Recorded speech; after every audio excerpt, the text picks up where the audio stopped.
जो वर्ब होते हैं उनके बारे में बहुत ज्यादा अधिक जानकारी जिनसे मिलती है, जिन वर्ड से, उनको एडवर्ब कहा जाता है।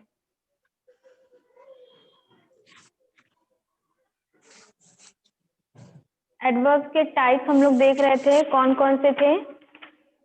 Simple adverb, adverbs of place, adverbs of time, adverbs of frequency, adverbs of manner, adverbs of degree, and adverbs of reason, adverbs of affirmation, negation, interrogative, relative adverb। बाद क्या आएगा? डिटरमाइनर। डिटरमाइनर आप लोग जानते हैं, डिटरमाइनर में article क्या होता है बताइए, कौन बताएगा? मैम वॉइस नहीं आ रही है। अभी भी नहीं आ रही है? हम ए कहते हैं। So determiner are a class of words which always occur with a noun. Determiner हमेशा noun के साथ यूज होते हैं, जहां पर noun होगा उसी के साथ determiners होंगे। They serve to determine its number and definitions. They precede of the noun. There are three kinds of determiners. कौन कौन से? Central determiners, predicators और post determiners। अब सेंट्रल के बारे में हम लोग देखते हैं। The central determiners consist of the definite article the. Definite article क्या होता है? द होता है। And the article definite articles a और an. A few other words can take their place. They are this, that, each, every, some and any. ये सारे भी determiners में आते हैं। These words never co-occur with an article. Words like this and some are called determiners only when they precede a noun. This और that तभी determiners कहलाएंगे जब वो noun के साथ आएंगे। If they occur alone for a noun, अगर वो अकेले हैं, they are known as pronouns, तब उनको pronouns के लिए गिना जाएगा। अब देखिए determiners में क्या है। I have some milk, ये डिटरमाइनर है। I have some, हाँ, I have some, सिर्फ I have some, तो ये यहाँ पे डिटरमाइनर नहीं कहलाएगा, ये सिर्फ प्रोनाउन कहलाएगा। लेकिन I have some milk है अगर, तो क्या कहलाएगा? ये आर्टिकल कहलाएगा, डिटरमाइनर कहलाएगा। अब types of centre determiners. Centre determiners के कौन कौन से टाइप है? टाइप 1, टाइप 2, टाइप 3, 4 और 5। 1 में क्या क्या आता है? द, माई, ये सारी चीजें। और 2 में क्या आता है? सम, एनी, इनफ। 3 में दिस, दैट। 4 में दीज, दोज। और 5 में ए, एन, सारे आते हैं।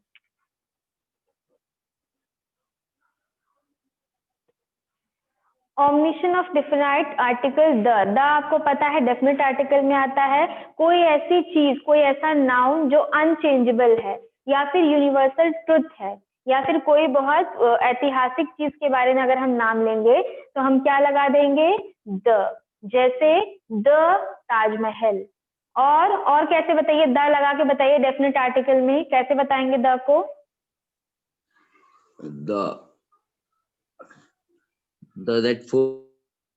हाँ, the Himalayas, the Ramayana, the Himalaya, हाँ ऐसे ही। So the definite article the is not used in the following cases. It is not used before the names of substances. Substances का अगर हम जिक्र करेंगे तो वहां पे the का यूज नहीं होगा। जैसे gold is a precious metal, तो gold के साथ हम the का यूज नहीं करेंगे। फिर lead is a very heavy, तो lead is a very heavy, तो जो भी हम metal या substances की बात करेंगे वहां पे the कभी यूज नहीं होगा। But the is used if there is a reference to a particular kind of the substance. अगर किसी particular, किसी खास substance की बात होगी तब हम the लगा देंगे। जैसे the gold found in South Africa has a good quality. अब एक particular gold की बात कर रहे हैं हम, कहाँ का है वो? साउथ अफ्रीका का है। The gold found in South Africa has a good quality, तब हम the लगाएंगे, ऐसे नहीं लगाएंगे। Yes, Then the is not used before the names of meals if they refer to the meals generally. अब generally सामान्य में जो भी चीजें आती हैं उनमें हम द नहीं लगाएंगे। जैसे we take breakfast at 8:30 AM। The is not use before plural nouns when they are used in a general sense. Plural nouns के साथ भी नहीं। तो ऐसे जितने सारे सामान्य चीजें उनके साथ द नहीं लगेगा, सिर्फ डेफिनेट चीजों के साथ द लगेगा। अब uses of indefinite article a और N. The indefinite article a is used before words which begin with the sound of a consonant and before words which begin with the sound of vowel.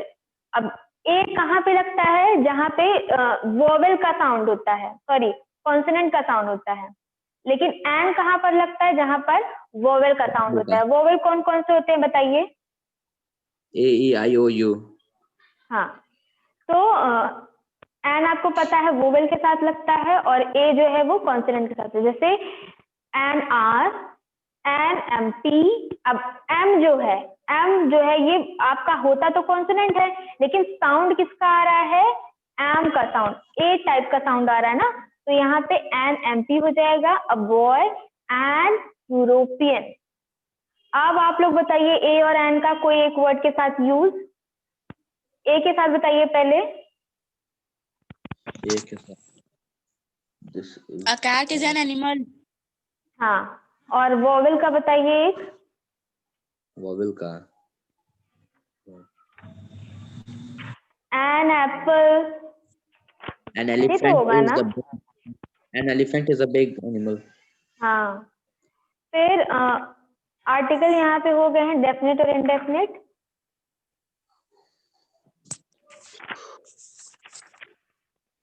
Uses of definite article the, ये तो हम लोग पढ़ चुके हैं। Uses of indefinite article, अब क्या है? Uses of प्रीडिमाइनर्स। प्रीडिमाइनर्स का यूज कैसे करते हैं? प्रीडिमाइनर्स क्या होते हैं? Words which can be use before the central determiners in the noun phrase are known as predeterminers. Almost all of them express notions of quantity. ज्यादातर अगर हम predeterminers का यूज करते हैं तो वहां पे क्वांटिटी दिखाई देती है। जैसे क्या क्या है predeterminers के वर्ड्स कौन कौन से हैं? all, both, half, ये सारे predeterminers हैं। अब इसको वाक्य में कैसे लगाते हैं? all the people। तो यहाँ पे क्या हो गया predeterminers? all। both the book, both यहाँ पे आपका predeterminers है। half the silver। तो जो क्वांटिटी बताते हैं ऐसे वर्ड सारे predeterminers में आते हैं। अब देखिए uses of post determiners. Post determiners क्या है? Word in the noun phrase which follow central determiners but precede adjectives are known as post determiners। adjective क्या होता है? क्वालिटी जो बताते हैं ना, adjective. There are 4 main types. कौन कौन से हैं? चारों 1, 2, 3 एक्सेट्रा। ये सारे कार्डिनल नंबर्स में आते हैं, ऑर्डिनल नंबर्स, क्वांटिफायर्स और quantifier consisting of noun followed by. कौन कौन से हैं? A lot of books. अभी इसके एग्जांपल्स देख लीजिए। माई 2 बैग्स, माई 50 हॉर्सेस। ये सारे जो नंबर्स आएंगे ना, यही आपके पोस्ट डिटरमाइनर्स हैं। ये आपका यहाँ से डिटरमाइनर्स एंड होता है। नेक्स्ट टॉपिक पे आइए, वर्ब। वर्ब बताइए क्या होता है? Arpita, what is verb? बहुत सब कुछ पढ़ा हुआ है आपका, ये सारा चीजें सबकी डेफिनेशन पता है आप लोगों को। मैम वर्ब क्रिया होती है मैम, जिससे हम लोग को मालूम चलता है कि नाउन क्या कर रहा है। गुड। तो a word of group of words that is used to indicate that something happens or exists. For example, bring, happen, be, do. कुछ ऐसे वर्ड जो ये बताते हैं, इस ओर इशारा करते हैं कि कुछ हो रहा है, कोई चीज हो रही है, कोई क्रिया हो रही है, कोई एक्शन हो रहा है, कोई स्टेट ऑफ बीइंग है, कोई अवस्था है, उसके बारे में जो वर्ड्स बताते हैं वो सारे वर्ब कहलाते हैं। जिसमें से एक हेल्पिंग वर्ब भी होता है, एक मेन वर्ब होता है। तो जो हेल्पिंग वर्ब होते हैं वो हमें क्या बताते हैं? टेंस बताते हैं। टेंस बताते हैं कि कौन से काल में ये बोला जा रहा है, जैसे प्रेजेंट में है, पास्ट में है कि फ्यूचर में है। लेकिन जो मेन वर्ब होता है वो वाक्य में जो एक्शन हो रहा होता है, जो मूवमेंट हो रहा होता है, उसके बारे में बताता है। तो हेल्पिंग वर्ब आपको पता है is, am, are, was, were, has, have, had, ये सारे हेल्पिंग वर्ब है, पता है ना इसके बारे में? Yes ma'am. हाँ, ये सारे हेल्पिंग वर्ब है। ये आपको जब जहाँ पे आपको is, am, are, has, have ये सारे दिखेंगे तो आपको ये पता चल जाएगा कि किस टेंस में बात हो रही है। पास्ट में अगर बात हो रही है तो हम क्या देखेंगे, हैड देखेंगे, वॉज, वर देखेंगे। लेकिन अगर इज है, एम है, आर है तो ये प्रेजेंट की बात हो रही है। Yes ma'am. अब काइंड्स ऑफ वर्ब देखते हैं। There can be various basis to categorise verbs, basis of role played, basis of object, basis of strength and changeability. अब बेसिस ऑफ रोल प्लेड के आधार पर हम लोग वर्ब को कैसे डिवाइड करते हैं? On the basis of the role that a verb plays in a sentence, वाक्य के अंदर वर्ब का जो काम है, वर्ब जो क्रिया कर रहा है, there are two categories of verb. कौन कौन से? मेन एक्शन वर्ब या फिर हेल्पिंग वर्ब या ऑक्सिलरी। मेन वर्ब क्या होता है? Main verbs are the category of verb indicating some actions, positions, fact of the subject without or help the auxiliary. तो जो मेन वर्ब होता है वो ये बताता है कि वाक्य में क्या हो रहा है और उसकी हेल्प कौन करता है? Auxiliary word. जैसे the farmer sell their surplus product in the market. तो यहाँ पे मेन वर्ब क्या है बताइए? मैम सेंटेंस एक बार और मैम बताइएगा। The farmers sell their surplus. The farmers sell their surplus मतलब वो अपनी जो भी खाद्य पदार्थ, जो भी चीजें उनको प्रोडक्ट्स को सेल कर रहे हैं इन द मार्केट के अंदर। सेल होगा मैम, सेल। मेन तो वर्ब। यहाँ पे मेन वर्ब जो है वो सेल है। जो क्रिया यहाँ पे हो रही है बेचने की वो क्या है? सेल है। फिर Alexander intended to conquer the whole world. Alexander intended to conquer the whole world. बताइए। Ma'am intended means? Intended means मतलब निश्चय, ठान लेना, इरादा करना। सही होगा इंटेंडेड। हाँ, इंटेंडेड। अलेक्जेंडर ने कौन सी क्रिया की? निश्चय करने की क्रिया की ना, उसने इरादा किया। क्या इरादा किया? कि मैं पूरे वर्ल्ड को कॉन्क्वर कर लूंगा। What is the meaning of conquered बताइए? मैम जीतना। हाँ, विजय करना। अब मेन वर्ब आपको पता चल गया है। अब हेल्पिंग वर्ब क्या होते हैं बताइए? अभी हमने आपको बताया था। Ma'am is, am, are. ऐसे ही सारे is, am, are, was, were, will, has, have, had, ये सारे आपके हेल्पिंग वर्ब है। और हेल्पिंग वर्ब क्या बताते हैं? मैम की बताइए हो रहा है अर्पिता, फ्यूचर में क्या बताते हैं शबीर? मैम की वो क्रिया बताते हैं मैम, वो बताते हैं कि हाँ, ये काम कब है। टेंस बताते हैं बेटा, टेंस। कौन से काल में ये बात हो रही है, किस टेंस में बात हो रही है, ये बताते हैं। जैसे आई do not like chocolate but I do like ice cream. इसमें क्या है बताइए? कौन सा क्या ऑक्सिलरी कौन सी है इसमें? Ma'am do. डू से क्या पता चल रहा है किस टेंस में बात हो रही है? पास्ट में? मैम प्रेजेंट में। प्रेजेंट में बात हो रही है। और कौन सा टेंस है यहाँ पे, किसको पता है? Present indefinite tense. Very good. हाँ, I do not eat chocolate but I do eat like ice cream. अब नेक्स्ट क्या है? The ship was heading towards the sea port. यहाँ पे क्या है? ऑक्सिलरी या हेल्पिंग वर्ब? Ma'am was. हाँ, जो वॉज है वो हेल्पिंग वर्ब है। और मेन वर्ब क्या है यहाँ पे बताइए? The ship was heading towards the sea port. इसमें क्या है? Main verb. जो क्रिया हो रही है वाक्य में वो क्या है? Heading. Heading. The child is playing with its toys. यहाँ बताइए हेल्पिंग वर्ब या ऑक्सिलरी और मेन वर्ब क्या है? The child ma'am is is playing with. Helping verb है और हाँ, प्लेइंग जो प्लेइंग है मेन वो वर्ब है। मेन वर्ब है। तो समझ में आ गया ना, ये ऑक्सिलरी और मेन वर्ब पता चल गया। अब बेसिस ऑफ ऑब्जेक्ट। ऑब्जेक्ट यानी कि जो सबसे पहले सब्जेक्ट होता है वाक्य में, फिर जो ऑब्जेक्ट होता है जिसके लिए जो वाक्य होता है वो किया जा रहा है। A verb can be studied in terms of its object, whether it has an object or it does not have any. On the basis of verb can be categorized as. अगर हर वाक्य में ऑब्जेक्ट होता भी नहीं, object optional होता है, तो किसी किसी वाक्य में नहीं भी होता है। कौन कौन से वर्ब हैं? ट्रांजिटिव वर्ब और इंट्रांजिटिव वर्ब। अब ट्रांजिटिव वर्ब देखते हैं। The action verb which require some direct indirect object, ऐसे वर्ब जिनको किसी ना किसी ऑब्जेक्ट की जरूरत होती है। अब क्रिया क्या हो रही है? खाना खाने की क्रिया है ना, मैंने खाना खाया, तो जो खाने की जो क्रिया है ईट, वो क्या है आपका? वो वर्ब है। तो कुछ ऐसे वर्ब होते हैं, कुछ ऐसी क्रियाएं होती है वाक्य में जिनको एक ऑब्जेक्ट की जरूरत पड़ती है, तो वो आपके ट्रांजिटिव वर्ब कहलाते हैं। जैसे the shopkeeper sold some articles later than their expiry date. अब द शॉपकीपर सोल्ड अगर हमने बोल दिया तो शॉपकीपर जो था उसने कुछ बेचा। क्या बेचा? वो आपका ऑब्जेक्ट है।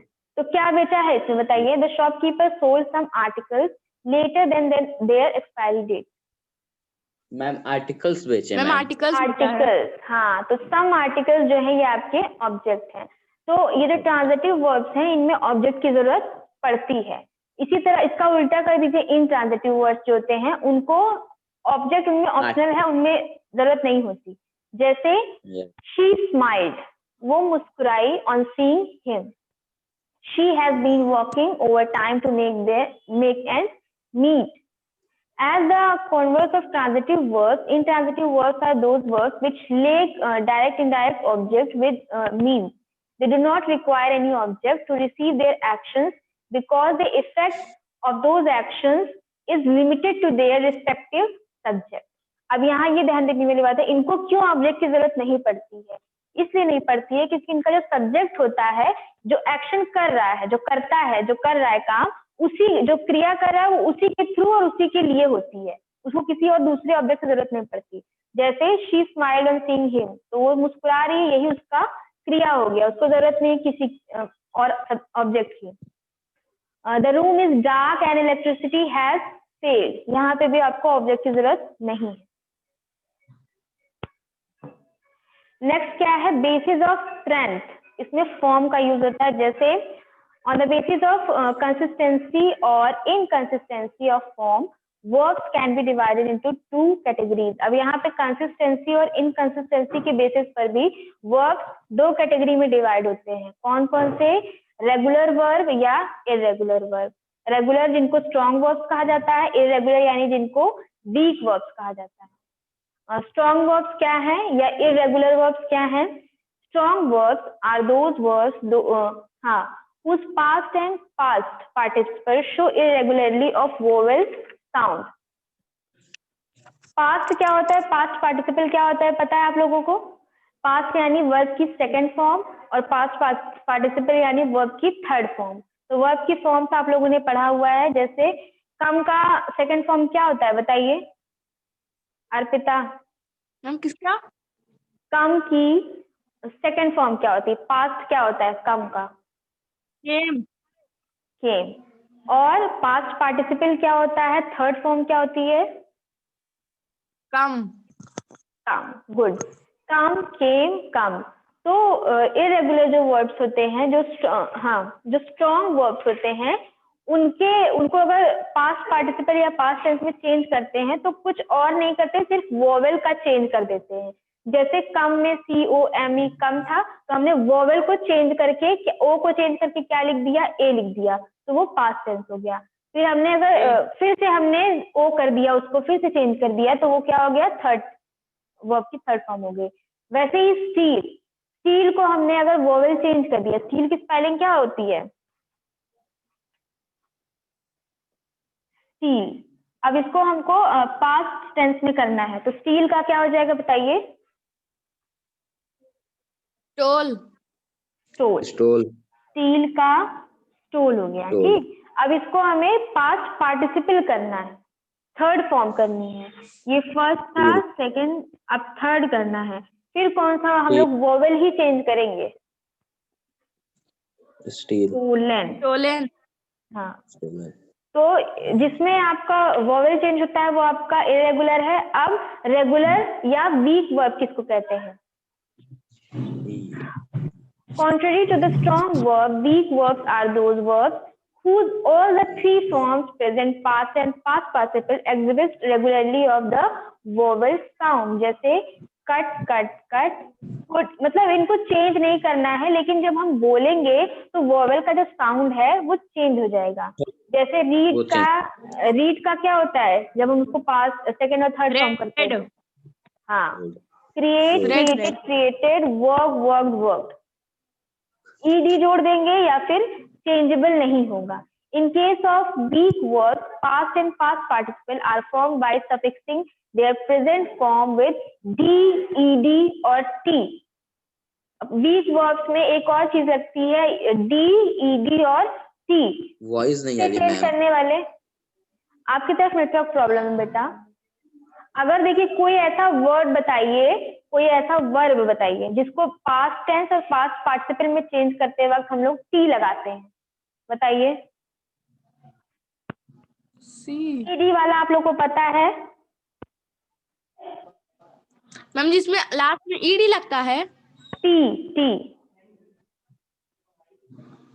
टी।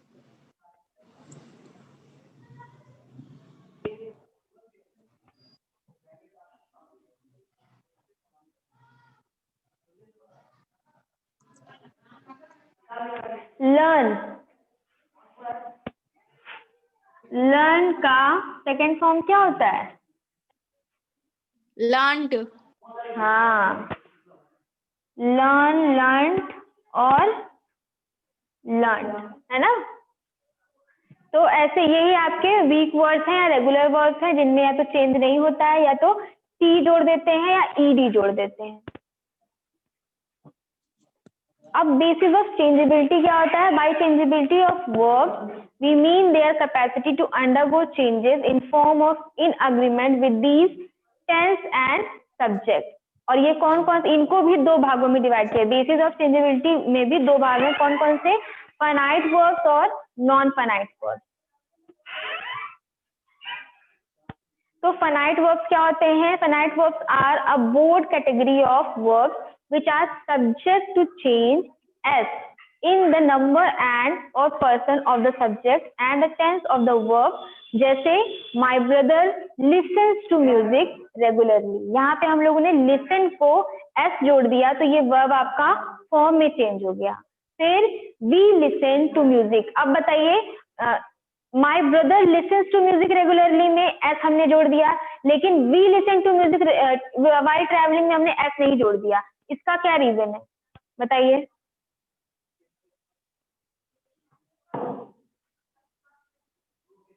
अभी आपने सिंपल टेंस बताया था, इंडेफिनिट टेंस, उसी के हिसाब से ये रूल है, बताइए। मैम क्योंकि ये वी जो है वो प्लूरल है। हाँ,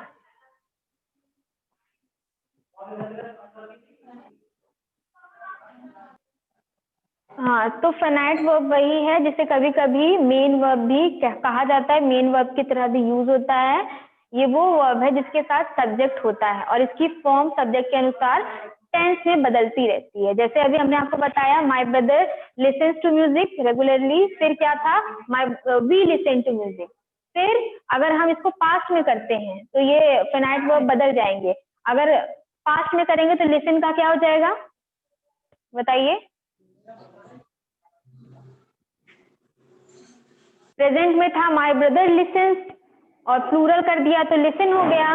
फिर अगर इसको पास्ट कर देंगे तो लिसन का क्या हो जाएगा? लिसेंड हो जाएगा ना। फिर अगर विल के साथ, अगर हम इसको फ्यूचर टेंस में विल के साथ लगा देंगे तो क्या हो जाएगा? फिर लिसन हो जाएगा, क्योंकि विल के साथ हमेशा वर्ब की फर्स्ट फॉर्म लगती है। फिर अगर इसको हम आईएनजी के साथ लगाएंगे, सॉरी, अगर हम इसको कंटिन्यूअस टेंस में बदल देंगे तो क्या लग जाएगा? वर्ब में, लिसन में आईएनजी लग जाएगा। तो ऐसे ही जो फाइनाइट वर्ब्स होते हैं वो टेंस के अकॉर्डिंग चेंज होते रहते हैं। और वर्ब यही है जो क्रियाएं हो रही है, लिसन की, सुनने की जो क्रिया हो रही है, इसी को हम काल के हिसाब से चेंज करते जाएंगे। तो आज आपको इतना ही पढ़ा देते हैं, नेक्स्ट क्लास में हम लोग नॉन फाइनाइट वर्ब्स के बारे में पढ़ेंगे। ओके।